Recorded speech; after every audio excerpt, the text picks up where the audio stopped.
Yan guys, mga master, tapos natin linisin at alam na natin ito talaga itong isang bearing ang nasira na. Ayan na, umikot, nakalawang na masyado. Ito lang isa. Yan. Mga master, yan.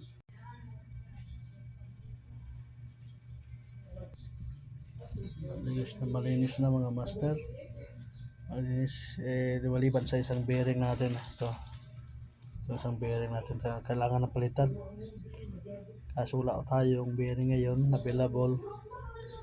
Kasi alam nyo naman, ngayon lang tayo first time na nakapag-backlash ng ganito ang rails natin.